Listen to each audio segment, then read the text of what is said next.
ನಮಸ್ತೆ ಸ್ನೇಹಿತರೆ, ನಾನು ನಿಮ್ಮ ವಿಜಯ್ ನಾಗ್. ವರ್ಲ್ಡ್ ಅರೌಂಡ್ ಅಸ್ ಚಾನಲ್ಗೆ ನಿಮಗೆಲ್ಲ ಸ್ವಾಗತ. ನಾವಿದ್ದು ಮಾರ್ಕಸ್ ಅರೇಲಿಯಸ್ ಬರೆದಂತಹ ಮೆಡಿಟೇಷನ್ಸ್ ಎಂಬ ಪುಸ್ತಕದ ಬಗ್ಗೆ ಪರಿಚಯ ಮಾಡಿಕೊಳ್ಳೋಣ. ಈ ಪುಸ್ತಕ ಓದುವುದಕ್ಕಾಗಿ ಮಾತ್ರ ಬರೆದಿರಲಿಲ್ಲ. ಇದು ಒಂದು ರೀತಿ ಡೈರಿ ರೀತಿ ಸೆಲ್ಫ್ ನೋಟ್ಗಳಾಗಿತ್ತು. ಈ ಪುಸ್ತಕದಲ್ಲಿ Marcus Aurelius self control, self discipline ಅಂತಹ ವಿಷಯಗಳ ಬಗ್ಗೆ ಮುಕ್ತವಾಗಿ ಮಾತನಾಡಿದ್ದಾರೆ. ಆಗಿನ ಕಾಲಕ್ಕೆ ವಿಶ್ವದ ಮಹಾ ನಾಯಕನಾಗಿದ್ದ ಮಾರ್ಕಸ್ ಅರೇಲಿಯಸ್ನ ಮನಸ್ಸಿನೊಳಗೆ ಇದು ಪ್ರವೇಶವನ್ನು ನೀಡುತ್ತದೆ. ಆತ ಏನು ಯೋಚನೆ ಮಾಡ್ತಾ ಇದ್ದ, ಏನನ್ನು ವಿಚಾರ ಮಾಡ್ತಾ ಇದ್ದ ಅನ್ನೋದೆಲ್ಲ ನಮಗೆ ಗೊತ್ತಾಗುತ್ತಾ ಹೋಗುತ್ತೆ. ಅಷ್ಟೇ ಅಲ್ಲದೆ ತನ್ನ ಮುಂದಿದ್ದ ಸವಾಲುಗಳನ್ನು ಯಾವ ರೀತಿ ಆತ ಎದುರಿಸ್ತಿದ್ದ ಎಂಬುದನ್ನು ಕೂಡ ನಮಗೆ ಪರಿಚಯ ಮಾಡಿಕೊಡುತ್ತದೆ. ಆತ ಕೂಡ ಪ್ರೋಕ್ರಾಸ್ಟಿನೇಷನ್, ಸೆಲ್ಫ್ ಡೌಟ್, ಕ್ರೋಧ, ಅದೇ ರೀತಿ ಸೆಕ್ಷುಯಲ್ ಡಿಸ್ಟ್ರಾಕ್ಷನನ್ನು ಎದುರಿಸ್ತಾ ಇದ್ದ.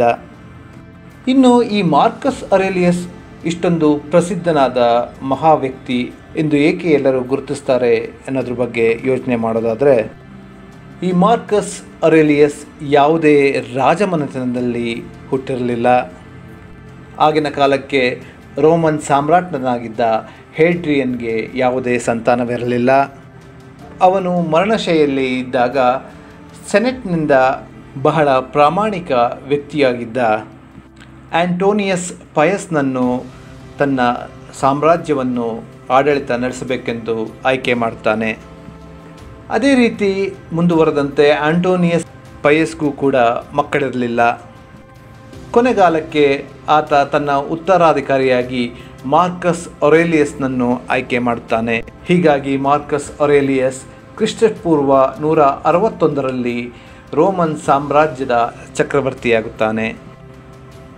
ಆಗ ಪಾರ್ಥೇನಿಯನ್ ಯುದ್ಧ ಕೂಡ ಶುರುವಾಗಿರುತ್ತದೆ. ಇದು ಸುದೀರ್ಘವಾಗಿ 6 ವರ್ಷಗಳವರೆಗೆ ನಡೆಯುತ್ತದೆ ಸ್ನೇಹಿತರೆ. ರೋಮನ್ ಸೈನಿಕರು ಈ ಯುದ್ಧದಲ್ಲಿ ಗೆದ್ದು ವಾಪಸ್ಸು ಬಂದಾಗ ತಮ್ಮ ಜೊತೆಗೆ ಪ್ಲೇಗ್ ಮಹಾಮಾರಿಯನ್ನು ಕೂಡ ಹೊತ್ತು ತರುತ್ತಾರೆ. ಇದರ ಕಾರಣದಿಂದಾಗಿ 50 ಲಕ್ಷ ಜನರು ಸತ್ತು ಹೋಗುತ್ತಾರೆ. ಅಂದರೆ ರೋಮನ್ ಸಾಮ್ರಾಜ್ಯದಲ್ಲಿದ್ದ ಸರಿಸುಮಾರು 40% ಜನ ಸತ್ತು ಹೋಗಿರ್ತಾರೆ. ಇದರಿಂದಾಗಿ ಸಾಮ್ರಾಜ್ಯದ ಆರ್ಥಿಕ ಸ್ಥಿತಿಗತಿಯಂತೂ ಅಧೋಗತಿಗೆ ಇಳಿದು ಬಿಡುತ್ತದೆ. ಇದೇ ಹೊತ್ತಿನಲ್ಲಿ ಕ್ರಿಶ್ಚಿಯಾನಿಟಿಯ ರೂಪದಲ್ಲಿ ಹೊಸ ರಾಜಕೀಯ ಶಕ್ತಿಯೊಂದು ಕೂಡ ರೋಮ್ ಸಾಮ್ರಾಜ್ಯದಲ್ಲಿ ತಲೆ ಎತ್ತುತ್ತದೆ. ಈ ಎಲ್ಲ ಸವಾಲುಗಳ ನಡುವೆ ಮಾರ್ಕಸ್ ಅರೇಲಿಯಸ್ ತನ್ನ ಬುದ್ಧಿ ಮತ್ತು ಸಾಹಸಗಳ ಬಲದಿಂದ ತನ್ನ ಸಾಮ್ರಾಜ್ಯವನ್ನು ಉಳಿಸಿಕೊಳ್ಳಿದ್ದಷ್ಟೇ ಅಲ್ಲದೆ ಅದನ್ನು ಇಡೀ ಯುರೋಪ್ನಲ್ಲೇ ಶಕ್ತಿಶಾಲಿಯಾದ ಸಾಮ್ರಾಜ್ಯವನ್ನಾಗಿ ಮುನ್ನಡೆಸುತ್ತಾನೆ. ಅಷ್ಟೇ ಅಲ್ಲದೆ ಕೆಳಗೆ ಬಿದ್ದಿದ್ದಂತಹ ತನ್ನ ಸಾಮ್ರಾಜ್ಯದ ಆರ್ಥಿಕ ಶಕ್ತಿಯನ್ನು ಕೂಡ ಮೇಲೆತ್ತುತ್ತಾನೆ. ಸಾಮಾನ್ಯ ಜನರಿಗೋಸ್ಕರ ಹಲವಾರು ಕೆಲಸಗಳನ್ನು ಸಹ ಈತ ಮಾಡುತ್ತಾನೆ. ಸ್ನೇಹಿತರೆ, ವಿಡಿಯೋದಲ್ಲಿ ಮುಂದುವರಿಯುವ ಮುನ್ನ ಈ ಚಾನಲ್ಗೆ ನೀವು ಹೊಸಬರಾಗಿದ್ದರೆ ಸಬ್ಸ್ಕ್ರೈಬ್ ಆಗುವುದನ್ನು ಮರೆಯದಿರಿ. ಬೆಲ್ ಐಕಾನನ್ನು ಪ್ರೆಸ್ ಮಾಡಿ ಆಲ್ ನೋಟಿಫಿಕೇಷನ್ ಎಂದು ಆಯ್ಕೆ ಮಾಡಿ. ಈ ಜನನಾಯಕನಾಗಿದ್ದಂತಹ ಮಾರ್ಕಸ್ ಅರೇಲಿಯಸ್ನನ್ನು ಹಲವಾರು ಬಾರಿ ವಿಷವನ್ನಿಕ್ಕಿ ಸಾಯಿಸುವ ಪ್ರಯತ್ನ ಕೂಡ ಆಗಿತ್ತು. ಕೊನೆಗೆ ತನ್ನ 58ನೇ ವಯಸ್ಸಿಗೆ ಆತ ಅನಾರೋಗ್ಯದಿಂದ ಆತನ ಸಾವು ಉಂಟಾಗುತ್ತದೆ. ವಿಶ್ವದಲ್ಲೇ ಅತ್ಯಂತ ಶಕ್ತಿಶಾಲಿ ಸಾಮ್ರಾಟನಾಗಿದ್ದ ಮಾರ್ಕಸ್ ಅರೇಲಿಯಸ್ಗೆ ಸ್ವಲ್ಪವೂ ಕೂಡ ಅಹಂಕಾರ ಇರಲಿಲ್ಲ. ತನ್ನ ಬುದ್ಧಿಶಕ್ತಿ, ಚತುರತೆಯಿಂದ 20 ವರ್ಷಗಳ ಕಾಲ ಆತ ಸಾಮ್ರಾಜ್ಯವನ್ನು ಮುನ್ನಡೆಸುತ್ತಾನೆ. ಇವನ ಜೀವನದ ಕಡೆ ನಾವು ಗಮನಿಸಿದರೆ ಹಲವಾರು ಪಾಠಗಳನ್ನು ನಾವು ಕಲಿಯಬಹುದು ಸ್ನೇಹಿತರೆ. ಈತ ಪ್ರತಿದಿನ ಬೆಳಗ್ಗೆ ಎದ್ದು ತಾನು ಆ ದಿನ ಮಾಡಬೇಕಾದಂತಹ ಕೆಲಸಗಳ ಬಗ್ಗೆ ಜರ್ನಲನ್ನು ಬರಿತಾ ಇದ್ದರು, ಅಂದರೆ ಡೈರಿ ಬರಿತಾ ಇದ್ದರು. ಈ ದಿನಚರಿಯ ಸಂಗ್ರಹವೇ ನಮ್ಮ ಮುಂದೆ ಇಂದು ಮೆಡಿಟೇಷನ್ಸ್ ಎಂಬ ಕೃತಿಯಾಗಿ ಲಭ್ಯವಿದೆ.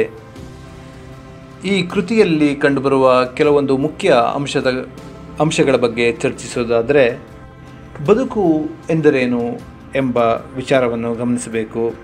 ಆ ಅಂಶಗಳು ಯಾವುದೆಂತೂ ನಾವು ಗಮನಿಸೋದಾದರೆ ಸೆಲ್ಫ್ ಕಂಟ್ರೋಲ್ ಮತ್ತು ಡಿಸಿಪ್ಲಿನ್, ಸಾಹಸ ಮತ್ತು ಸೇವೆ, ದಯೆ, ಹಾಗೆ ಧನ್ಯವಾದ. ಈ ಸೆಲ್ಫ್ ಕಂಟ್ರೋಲ್ ಬಗ್ಗೆ ಮಾರ್ಕಸ್ ಎರೋಲಿಯಸ್ ಮೆಡಿಟೇಷನ್ಸ್ ಎಂಬ ಈ ಕೃತಿಯಲ್ಲಿ ನೀವು ಭಾವನಾತ್ಮಕವಾಗಿ ಜಗತ್ತಿನ ವಿಷಯಗಳ ಮೇಲೆ ರಿಯಾಕ್ಟ್ ಮಾಡಬೇಡಿ ಅಂತ ಹೇಳ್ತಾನೆ. ಈ ಜಗತ್ತು ಹೇಗಿದೆಯೋ ಹಾಗೇ ಇದೆ, ಅದನ್ನು ನಾವು ಅಕ್ಸೆಪ್ಟ್ ಮಾಡ್ಕೊಳ್ಳೋದನ್ನ ಕಲಿಬೇಕು ಅಂತ ಹೇಳ್ತಾನೆ.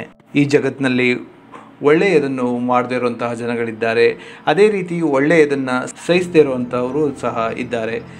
ಅಷ್ಟೇ ಅಲ್ಲದೆ ನೀವು ಮಾಡಿರೋ ಒಳ್ಳೆಯ ಕಾರ್ಯವನ್ನು ನೆನಪಿಸಿಕೊಳ್ಳದೇ ಇರುವಂಥವರು ಸಹ ಇದ್ದಾರೆ. ಹಾಗಾಗಿ ಇದನ್ನು ಯಾವುದೇ ಅಡೆತಡೆ ಇಲ್ಲದೆ ಈ ಮಾತನ್ನು ಒಪ್ಕೋಬೇಕು ಅಂತ ಹೇಳ್ತಾನೆ. ಈ ಜಗತ್ತಿನಲ್ಲಿ ಮತ್ತು ಜನಗಳ ಮನಸ್ಸಿನಲ್ಲಿರುವ ವಿಚಾರಗಳ ಮೇಲೆ ನಿಮಗೆ ನಿಯಂತ್ರಣ ಇರುವುದಿಲ್ಲ ಅಂತ ಹೇಳ್ತಾನೆ.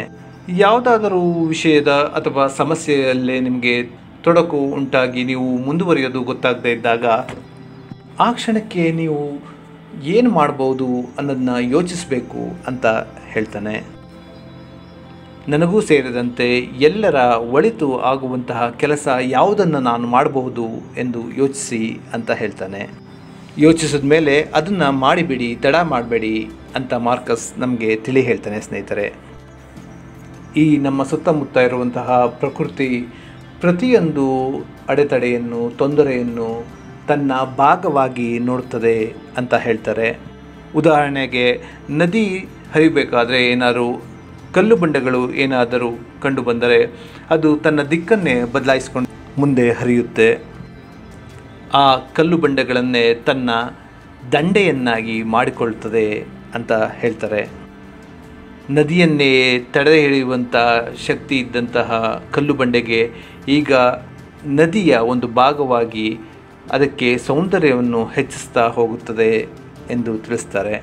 ಅದೇ ರೀತಿ ಬುದ್ಧಿವಂತ ಮನುಷ್ಯ ಕೂಡ ಸೋಲನ್ನು ಪಾಠವನ್ನಾಗಿ ಪರಿವರ್ತಿಸ್ಕೊಳ್ಬೇಕು, ಹಾಗೆ ಮಾಡಿಕೊಂಡು ಇನ್ನೂ ಎತ್ತರೆತ್ತರಕ್ಕೆ ಬೆಳೆಯಬೇಕು ಅಂತ ಮಾರ್ಕಸ್ ನಮಗೆ ತಿಳಿ ಹೇಳ್ತಾನೆ. ಹಾಗಾಗಿ ಅಡೆತಡೆಗಳೇ ನಮಗೆ ದಾರಿ ದೀಪಗಳಾಗಿವೆ ಸ್ನೇಹಿತರೆ. ನಮ್ಮ ಮುಂದಿರುವ ಸವಾಲುಗಳು ಅಥವಾ ಅಡೆತಡೆಗಳೇ ಒಂದು ಒಳ್ಳೆಯ ದಾರಿಯ ಕಡೆಗೆ ನಮಗೆ ದಿಕ್ಕನ್ನು ತೋರಿಸ್ತಾ ಇದೆ. ಅದೇ ರೀತಿ ಮುಂದುವರೆದಂತೆ ಮಾರ್ಕಸ್ ನಾವು ಏನನ್ನು ಯೋಚನೆ ಮಾಡ್ತಾ ಇದ್ದೀವಿ, ಯಾವ ಬಗ್ಗೆ ವಿಚಾರ ಮಾಡ್ತಾ ಇದ್ದೀವಿ ಅನ್ನೋದ್ರ ಬಗ್ಗೆ ಕೂಡ ನಾವು ಆಲೋಚಿಸಬೇಕು ಅಂತ ಹೇಳ್ತಾನೆ. ನಮ್ಮ ಹವ್ಯಾಸಗಳೇ ಆಗಿರಬಹುದು ಅಥವಾ ನಮ್ಮ ಮನಸ್ಸಿನಲ್ಲಿ ಓಡಾಡ್ತಾ ಇರುವಂತಹ ವಿಚಾರಗಳೇ ಆಗಿರಬೇಕು, ಅವುಗಳನ್ನು ನಾವು ಗಮನಿಸ್ತಾ ಇರಬೇಕು ಅಂತ ತಿಳಿ ಹೇಳ್ತಾನೆ. ಯಾವುದೇ ಜಡ್ಜ್ಮೆಂಟ್ ಇಲ್ಲದೇ ತನ್ನನ್ನು ತಾನು ಗಮನಿಸಿಕೊಂಡಾಗ ಮನುಷ್ಯನ ಮನಸ್ಸು ಮತ್ತಷ್ಟು ವಿಶಾಲವಾಗ್ತದೆ. ಒಂದು ಬಾರಿ ನಮ್ಮ ಮನಸ್ಸನ್ನು ನಾವು ಸರಿಯಾಗಿ ಅರ್ಥ ಮಾಡಿಕೊಂಡು ಬಿಟ್ಟರೆ ಇಡೀ ಹೊರಗಿನ ಜಗತ್ತನ್ನೇ ನಾವು ಸರಿಯಾಗಿ ಅರ್ಥ ಮಾಡಿಕೊಳ್ಳುವಂತಹ ನೈಪುಣ್ಯತೆ, ಶಕ್ತಿಯನ್ನು ಬೆಳೆಸ್ಕೊಳ್ತೀವಿ. ಅದಕ್ಕೋಸ್ಕರನೇ ಮಾರ್ಕಸ್ ಔರೇಲಿಯಸ್ ಪ್ರತಿದಿನ ಶಾಂತವಾಗಿ ಕುಳಿತುಕೊಂಡು ತನ್ನ ಮನಸ್ಸಿನಲ್ಲಿ ನಡೆಯುತ್ತಿದ್ದಂತಹ ವಿಚಾರಗಳನ್ನು ಬರಿತಾ ಇದ್ದ. ಇನ್ನು ಮುಂದುವರೆದಂತೆ ಮಾರ್ಕಸ್ ಔರೇಲಿಯಸ್ ಯಾರು ಸುದೀರ್ಘವಾಗಿ ಬದುಕುತ್ತಾರೋ ಅವರೂ ಕೂಡ ಕೊನೆಗೊಂದು ದಿವಸ ಸಾಯುತ್ತಾರೆ ಅಂತ ಹೇಳ್ತಾರೆ. ಅದೇ ರೀತಿ ಕಡಿಮೆ ಆಯಸ್ಸು ಇರೋವನು ಕೂಡ ಸಾಯ್ತಾನೆ. ಈ ಎರಡೂ ಜನರಲ್ಲಿ ಪ್ರಾಣ ಅಂತೂ ಹೋಗೋದು ಇದ್ದೇ ಇರ್ತದೆ. ಹಾಗಾಗಿ ಈ ಕ್ಷಣದಲ್ಲಿ ಬದುಕುವುದನ್ನು ನಾವು ಕಲಿಬೇಕು ಅಂತ ಮಾರ್ಕಸ್ ನಮಗೆ ತಿಳಿಸ್ತಾರೆ. ಏಕೆಂದರೆ ಇದಕ್ಕೆ ಬೆಲೆ ಕಟ್ಟೋದಕ್ಕೆ ಆಗೋದಿಲ್ಲ. ಮುಂದುವರೆದಂತೆ ಯಾವುದೇ ನಿರ್ದಿಷ್ಟವಾದ ಉದ್ದೇಶವಿಲ್ಲದೆ ಅಲೆದಾಡುವ ಜನರ ಬದುಕು ವ್ಯರ್ಥ ಅಂತ ಹೇಳ್ತಾನೆ. ನಮ್ಮೊಳಗೆ ಅನಂತವಾದ ಆಸೆಗಳು ಮತ್ತು ಉತ್ತೇಜನಗಳು ಹುಟ್ಟುತ್ತಲೇ ಇರ್ತವೆ. ಇವುಗಳಿಗೆ ಒಂದು ಸೂಕ್ತವಾದ ದಿಕ್ಕನ್ನು ತೋರಿಸುವ ಕಾರಣಕ್ಕೆ ನಮಗೆ ಉದ್ದೇಶ ಅನ್ನೋದು ಅಂದರೆ ಪರ್ಪಸ್ ಅನ್ನೋದು ಬೇಕೇ ಬೇಕು.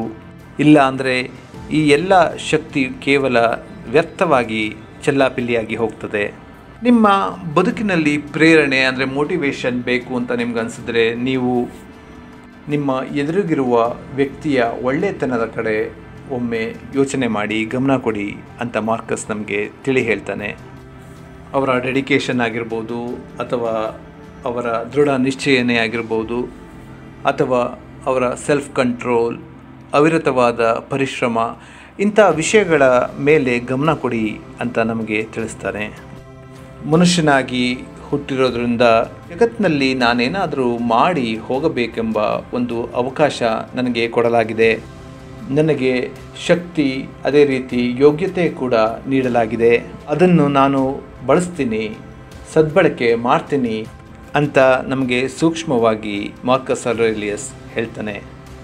ಇನ್ನು ಈ ಇಡೀ ಪುಸ್ತಕದಲ್ಲಿ ಒಟ್ಟಾರೆಯಾಗಿ ನಾವು ತಿಳ್ಕೋಬೇಕಾದ್ರೂ ಏನಂದು ಅಂತ ನಾವು ಯೋಚನೆ ಮಾಡೋದಾದರೆ, ಮಾರ್ಕಸ್ ಅರೇಲಿಯಸ್ ಬದುಕಿನ ಬಗ್ಗೆ ಹೇಳ್ತಾ ನಾವು ಒಂದು ಒಳ್ಳೆಯ ಜೀವನವನ್ನು ಬದುಕಬೇಕು ಅಂತ ಅನ್ನೋದಾದರೆ ಬಹಳ ಕಡಿಮೆ ಕೆಲಸವನ್ನು ಬಹಳ ಚೆನ್ನಾಗಿ ಮಾಡಬೇಕು ಅಂತ ಹೇಳ್ತಾರೆ. ಈ ಜಗತ್ತು ಹೇಗಿದೆಯೋ ಹಾಗೆ ಅಕ್ಸೆಪ್ಟ್ ಮಾಡ್ಕೊಳ್ಳೋದನ್ನ ನಾವು ಕಲಿಬೇಕು ಅಂತ ನಮಗೆ ತಿಳಿಸ್ತಾನೆ. ಬಹಳಷ್ಟು ವಿಷಯಗಳು ನಿಮ್ಮ ಕಂಟ್ರೋಲ್ನಲ್ಲಿ ಇಲ್ಲ ಅನ್ನೋದನ್ನ ನಾವು ಅಕ್ಸೆಪ್ಟ್ ಮಾಡ್ಕೋಬೇಕು. ಇನ್ನು ಅಕ್ಸೆಪ್ಟ್ ಮಾಡ್ಕೊಂಡ್ಮೇಲೆ ಏನು ಮಾಡಬೇಕು ಅನ್ನೋದಾದರೆ ಅದನ್ನು ಆ್ಯಕ್ಷನ್ ಆಗಿ, ಕ್ರಿಯೆಯಾಗಿ ಮಾಡಬೇಕು. ಎಲ್ಲಾದರೂ ಸಿಕ್ಕಿಕೊಂಡಂತಹ ಅನುಭವ ನಿಮಗೆ ಆಗ್ತಾ ಇದ್ದರೆ ಈ ಕ್ಷಣಕ್ಕೆ ನಾನು ಏನು ಮಾಡಬಹುದು ಎಂದು ಯೋಚಿಸಿದ ತಕ್ಷಣವೇ ಆ ಕೆಲಸ ಮಾಡಿಬಿಡಿ ಅಂತ ಮಾರ್ಕಸ್ ನಮಗೆ ತಿಳಿ ಹೇಳ್ತಾನೆ. ನಿಮ್ಮ ಮುಂದಿರುವ ಅಥವಾ ಮುಂದೆ ಬರುವ ಸವಾಲುಗಳೇ ನಿಮಗೆ ದಾರಿದೀಪ ಆಗಿರ್ತವೆ ಅಂತ ಮಾರ್ಕಸ್ ಅರೇಲಿಯಸ್ ನಮಗೆ ತಿಳಿಸ್ತಾನೆ. ಸೋಲನ್ನು ಒಂದು ಪಾಠವನ್ನಾಗಿ ಮಾಡಿಕೊಂಡು ಮನುಷ್ಯ ಮುಂದೆ ಬರಬೇಕು ಅಂತ ಮಾರ್ಕಸ್ ನಮಗೆ ತಿಳಿಸ್ತಾನೆ ಸ್ನೇಹಿತರೆ. ಇನ್ನು ಮುಂದುವರೆದಂತೆ ನಮಗೆ ಕೋಪ ಏಕೆ ಬರ್ತದೆ ಅಥವಾ ಭಯ ಏಕೆ ಆಗುತ್ತೆ ಎಂಬ ವಿಚಾರಗಳ ಮೇಲೆ ಯಾವುದೇ ರೀತಿ ಜಡ್ಜ್ಮೆಂಟ್ ಇಲ್ಲದೇ ಮನಸ್ಸಿನ ಆಳದೊಳಗೆ ಇಳಿದು ಒಮ್ಮೆ ಪರೀಕ್ಷೆ ಮಾಡಿ ಸೆಲ್ಫ್ ಇನ್ವೆಸ್ಟಿಗೇಷನ್ ಮಾಡ್ಕೊಳ್ಳಿ ಅಂತ ಹೇಳ್ತಾನೆ. ಅದೇ ರೀತಿ ಈ ಕ್ಷಣದಲ್ಲಿ ಬದುಕುವುದನ್ನು ನಾವು ಕಲಿಬೇಕು ಅಂತ ಮಾರ್ಕಸ್ ಅರೇಲಿಯಸ್ ನಮಗೆ ತಿಳಿಸ್ತಾರೆ. ಈ ಕ್ಷಣದಲ್ಲಿ ಬದುಕೋದೇ ಅತ್ಯಂತ ಬೆಲೆ ಬಾಳುವಂತಹ, ಅತ್ಯಂತ ಅಮೂಲ್ಯವಾದಂತಹ ವಸ್ತು ಅಂತ ಮಾರ್ಕಸ್ ನಮಗೆ ಹೇಳ್ತಾನೆ. ನಮ್ಮೊಳಗೆ ಅನಂತವಾದ ಉತ್ತೇಜನಗಳಿವೆ, ಅದೇ ರೀತಿ ಆಸೆಗಳು ಕೂಡ ಇರ್ತದೆ. ಇವುಗಳಿಗೆ ಒಂದು ಸರಿಯಾದ ಮಾರ್ಗವನ್ನು ಕೊಡಬೇಕು ಅಂತ ಅನ್ನೋದಾದರೆ ಅದಕ್ಕೆ ಉದ್ದೇಶ ಅನ್ನೋದು ಇರಬೇಕು. ಬೇರೆಯವರ ಒಳ್ಳೆಯ ಗುಣವನ್ನು ನೋಡೋದ್ರಿಂದ ನಮಗೆ ಪ್ರೇರಣೆ ಕೂಡ ಸಿಗುತ್ತದೆ ಅಂತ ಮಾರ್ಕಸ್ ನಮಗೆ ತಿಳಿ ಹೇಳ್ತಾನೆ. ನಮ್ಮ ಜೀವನ, ಬದುಕು ಕೇವಲ ಸಣ್ಣ ಸಣ್ಣ ವಿಷಯಗಳಲ್ಲದೆ ಕಳೆದು ಹೋಗುವುದಕ್ಕಾಗಿ ಮಾಡಿರೋದಾ ಅಂತ ಒಮ್ಮೆ ಪ್ರಶ್ನಿಸ್ಕೊಳ್ಳಿ ಅಂತ ಹೇಳ್ತಾನೆ. ಮನುಷ್ಯನಾಗಿ ಹುಟ್ಟಿರೋದ್ರಿಂದ ನನಗೆ ಕೆಲವು ಶಕ್ತಿ ಮತ್ತು ಯೋಗ್ಯತೆ ಕೂಡ ಸಿಕ್ಕಿದೆ. ಅವುಗಳನ್ನು ನಾನು ಸರಿಯಾಗಿ ಉಪಯೋಗಿಸ್ಕೊಳ್ತೇನೆ ಅಂತ ಮಾರ್ಕಸ್ ಅರೇಲಿಯಸ್ ನಮಗೆ ತಿಳಿ ಹೇಳ್ತಾನೆ ಸ್ನೇಹಿತರೆ. ಗೆಳೆಯರೇ, ಇಲ್ಲಿವರೆಗೂ ನೀವು ಮಾರ್ಕಸ್ ಅರೇಲಿಯಸ್ನ ಮೆಡಿಟೇಷನ್ಸ್ ಎಂಬ ಪುಸ್ತಕದ ಸಾರಾಂಶವನ್ನು ತಿಳಿದುಕೊಂಡ್ರಿ. ಈ ವಿಡಿಯೋ ನಿಮಗೆ ಇಷ್ಟವಾಗಿದ್ದರೆ ಲೈಕ್ ಮಾಡಿ. ಮುಂದಿನ ದಿನಗಳಲ್ಲಿ ಯಾವ ವಿಷಯದ ಬಗ್ಗೆ ನೀವು ವಿಡಿಯೋವನ್ನು ನೋಡಲು ಇಷ್ಟಪಡ್ತೀರಿ ಎಂದು ಕಮೆಂಟ್ನಲ್ಲಿ ತಿಳಿಸುವುದನ್ನು ಮರೆಯದಿರಿ. ಅದೇ ರೀತಿ ನಿಮ್ಮ ಪ್ರೀತಿ ಪಾತ್ರರ ನಡುವೆ ಈ ವಿಡಿಯೋವನ್ನು ಹಂಚಿಕೊಳ್ಳುವುದನ್ನು ಕೂಡ ಮರೆಯದಿರಿ. ಧನ್ಯವಾದ.